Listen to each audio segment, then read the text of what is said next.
Madame Courtois, Lise Courtois, c'est bien ça. C'est ça. Vous avez demandé à me rencontrer, je vous remercie de cette démarche. Je peux vous appeler Lise. Oh, je vous aider.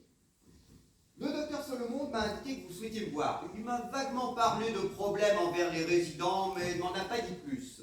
Puis-je enregistrer notre conversation? Ah, je n'y vois pas d'inconvénient.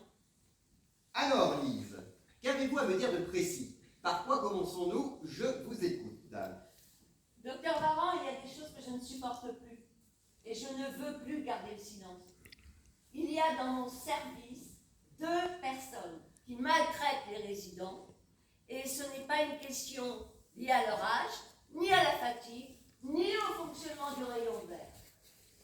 J'ai pu voir leur façon d'agir lorsqu'elles sont avec des personnes à mobilité très réduite, alitées ou fauteuil.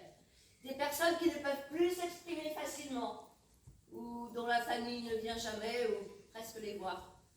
Leur façon d'agir s'appelle de la maltraitance. Je vous en donne juste quelques exemples. L'une de nos plus vieilles résidentes passe beaucoup de temps dans son lit. Ses mains, ses jambes se sont recroquevillées. Elle est très agressive lors de la toilette du matin, essayant de donner des coups de pied, de se débattre. Il m'a fallu du temps pour comprendre, mais elle a réussi à m'expliquer que l'une des soignantes commençait par remplir une bassine d'eau froide et la lui jeter au visage, soi-disant pour la calmer. Vous trouvez cela humain? Nous avons aussi un résident qui fatigue vite au fauteuil. Il y est installé très tôt le matin et il reste jusqu'au repas du midi. Lorsqu'il demande à être allongé après le repas, la plupart du temps, ses soignantes lui disent qu'elles n'ont pas le temps et qu'il faut encore attendre, alors qu'elles savent que ces douleurs peuvent devenir intolérables. Docteur Varan, je sais que d'autres collègues voient ces agissements, mais ici, c'est l'omerta. Soi-disant, on ne dénonce pas ses collègues. Cette maltraitance n'est pas tolérable. J'aimerais que vous entendiez cela. Mais vous n'avez jamais osé en parler avec votre hiérarchie. Non, il y a moins d'1 an que je suis dans le service, je n'ai pas osé. Bon, parlez-moi de ces personnes. Ce sont des nouvelles dans le service? Alors, l'une est là depuis très longtemps, l'autre est arrivée récemment et elle est très jeune.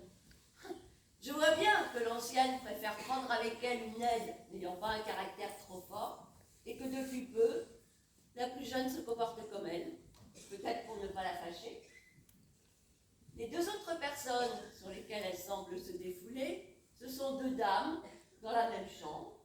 Elles ne peuvent se lever seules, mais elles s'expriment facilement. Un matin, j'arrive dans leur chambre, elles me disent on a sonné plusieurs fois car nos vases de nuit sont pleins et on a envie d'aller aux toilettes. L'aide-soignante qui est venue a ouvert la porte d'un coup. Elle nous a dit sèchement qu'est-ce qu'il y a? Qu'est-ce que vous voulez? On lui a expliqué qu'on ne pouvait plus attendre pour aller aux toilettes. Elle a bousculé les adaptables, nous disant qu'elle n'avait pas le temps. Les dames se sont excusées, expliquant qu'elles ne voulaient pas mouiller leur lit. Bon, je vais m'en occuper, a fini par dire l'aide-soignante. Mais attendez encore un peu. Mais vos collègues ont-elles le même ressenti que vous? Souhaitent-elles protéger leurs collègues ou pensent-elles qu'il n'y a pas réellement maltraitance? Je pense que c'est un peu des 2. J'en ai parlé avec les soignantes qui sont dans la bienveillance absolue. Elles m'ont confirmé avoir constaté ces maltraitances, mais elles ont peur d'en parler. Pour elles, la démarche pourrait être mal comprise, car on ne touche pas au personnel soignant.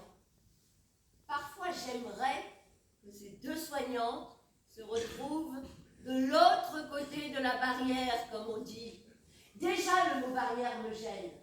Il n'y a pas d'un côté le soignant et de l'autre le patient. Nous sommes des êtres humains qui prenons soin d'autres êtres humains. Et ce n'est pas si compliqué de se mettre à la place de l'autre. Le résident doit se situer tout en haut de la pyramide. Et c'est lui qui doit être protégé. Et non l'institution, la hiérarchie ou même le personnel. Je ne veux plus cautionner de telles pratiques par mon silence.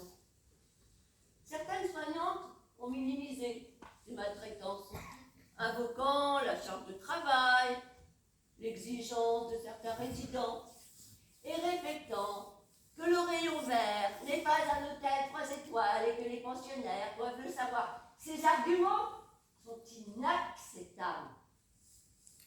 Lise, j'ai bien noté tout cela. Sachez que votre témoignage ne me laisse pas indifférent. Soyez certaine qu'il figurera en bonne place dans mon rapport.